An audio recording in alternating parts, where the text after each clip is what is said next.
ಜ್ಯೋತಿ ವೀಕ್ಷಕರಿಗೆ ನಮಸ್ಕಾರಗಳು. ನೋವುಂಟು ಮಾಡಿದೆ. ದಯವಿಟ್ಟು ತುರ್ತಾಗಿ ಕೆ.ಸಿ. ರೆಡ್ಡಿಯವರ ಭಾವಚಿತ್ರವನ್ನು ತಮ್ಮ ನಗರಸಭೆ ಆಡಳಿತ ಕಚೇರಿಯಲ್ಲಿ ಭಾವಚಿತ್ರ ಇಡಬೇಕು ಅಂತ ನಾನು ಮನವಿ ಮಾಡಿಕೊಳ್ತಾ ಇದ್ದೀನಿ. ಎಬ್ಬರದೂ ಇಲ್ಲ. ಗೊತ್ತಿಲ್ಲ.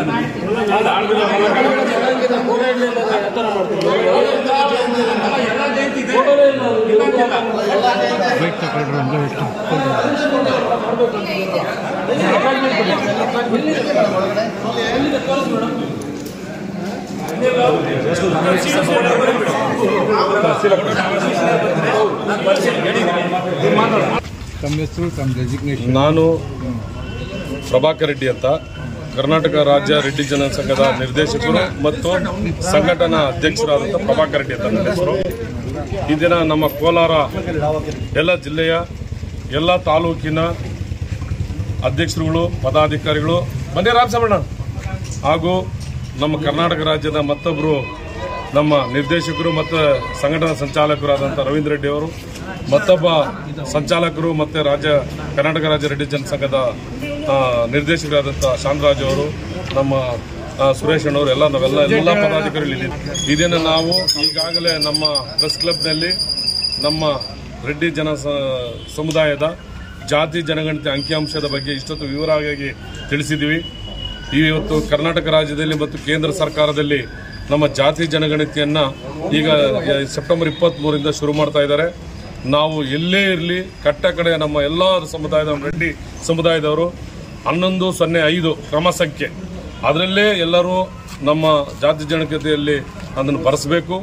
ನಾವೆಲ್ಲರೂ ರೆಡ್ಡಿ ಅಂತಲೇ ಬರೆಸಬೇಕು.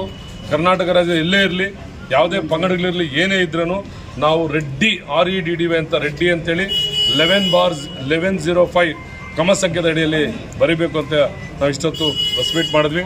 ಇದಾದ ನಂತರ ಇವತ್ತು ನಾವು ಮಾನ್ಯ ಪೌರಾಡಳಿತ ಅಧಿಕಾರಿಗಳಿಗೆ, ನಾವು ಪೌರಾಯುಕ್ತರಿಗೆ ಮನವಿಯನ್ನು ಕೊಡಕ್ಕೆ ಬಂದ್ವಿ. ಆ ಮನವಿ ಏನಂದರೆ, ನಮ್ಮ ಕರ್ನಾಟಕದ ಪ್ರಪ್ರಥಮ ಮುಖ್ಯಮಂತ್ರಿಗಳಾದಂಥ ಸನ್ಮಾನ್ಯ ಶ್ರೀ ದಿವಂಗತ ಶ್ರೀ ಕೆ.ಸಿ. ರೆಡ್ಡಿಯವರ ಪುತ್ಥಳಿಯನ್ನು ಇದುವರೆಗೂ ಕೋಲಾರ ಜಿಲ್ಲೆಯಲ್ಲಿ ಅನಾವರಣ ಮಾಡಿರೋದಿಲ್ಲ. ಈ ಪುತ್ಥಳಿಯನ್ನು ಮಾಜಿ ಶಾಸಕರಾದಂಥ ಶ್ರೀನಿವಾಸ್ ಗೌಡರು 12 ಲಕ್ಷ ರೂಗಳಲ್ಲಿ ಒಂದು ಕಂಚಿನ ಪುತ್ಥಳಿಯನ್ನು ನಿರ್ಮಾಣ ಮಾಡಿ ಇಟ್ಟಿದ್ದಾರೆ. ಅದನ್ನು ಇದುವರೆಗೂ ನಮ್ಮ ಕೋಲಾರ ಜಿಲ್ಲೆಯ ಜನಪ್ರತಿನಿಧಿಗಳಿರ್ಬೋದು, ಆಡಳಿತ ವರ್ಗದಲ್ಲಿರ್ಬೋದು, ಯಾರೂ ಇದುವರೆಗೂ ಆ ಪುತ್ಥಳಿಯನ್ನು ಅನಾವರಣ ಮಾಡಿರೋದಿಲ್ಲ. ನಮ್ಮ ಕೆ.ಸಿ. ರೆಡ್ಡಿಯವರ ಈ ರೀತಿಯಾಗಿ ಅವರ ಬಗ್ಗೆ ಧೋರಣೆ ತೋರಿರುವುದು ನಮ್ಮ ಸಮುದಾಯ ತುಂಬ ನೋವಾಗಿದೆ. ಮುಂದಿನ ದಿನಗಳಲ್ಲಿ ನಮ್ಮ ಕೆ.ಸಿ. ರೆಡ್ಡಿಯವರ ಪುತ್ಥಳಿಯನ್ನು ಅನಾವರಣ ಮಾಡಿ ಯಾವುದಾದ್ರೂ ಒಂದು ರಸ್ತೆಗೆ ಕೆ.ಸಿ. ರೆಡ್ಡಿ ಹೆಸರು ನೀಡಬೇಕು ಅಂತೇಳಿ ಪೌರಾಯುಕ್ತರಿಗೂ ಮನವಿಯನ್ನು ಕೊಟ್ಟಿದ್ದೀವಿ.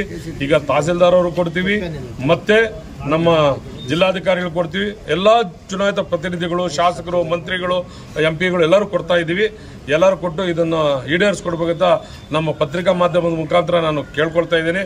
ಮತ್ತೊಂದು ವಿಶೇಷವಾಗಿ ಇವತ್ತೇನೆಂದ್ರೆ, ನಾವು ಕೋಲಾರ ನಗರಸಭೆಯಲ್ಲಿ ಬಂದಾಗ ನಮಗೊಂದು ಅತಿ ಹೆಚ್ಚಿನ ನೋವಾಗಿದ್ದೇನೆಂದ್ರೆ, ಕರ್ನಾಟಕ ರಾಜ್ಯದ ಪ್ರಪ್ರಥಮ ಮುಖ್ಯಮಂತ್ರಿ ಅಂದ್ರೆ ದಕ್ಷಿಣ ಭಾರತದಲ್ಲಿ 4 ಮುಖ್ಯಮಂತ್ರಿಗಳಲ್ಲಿ ಪ್ರಪ್ರಥಮ ಮುಖ್ಯಮಂತ್ರಿ ನಮ್ಮ ಕೆ.ಸಿ. ರೆಡ್ಡಿ ಅವರ ಒಂದು ಭಾವಚಿತ್ರವ ಸಹ ಒಂದು ಫೋಟೋ ನಮ್ಮ ನಗರಸಭೆ ಆವರಣದಲ್ಲಿ ಇಲ್ಲ ಅಂದ್ರೆ ಯಾವ ರೀತಿಯಾಗಿ ನಮ್ಮ ಆಡಳಿತ ನಡೆಸ್ತಾರೆ ಅನ್ನೋದು ನಿಜವಾಗ್ಲೂ ನಮಗೆ ನೋವುಂಟಾಗ್ತಾ ಇದೆ.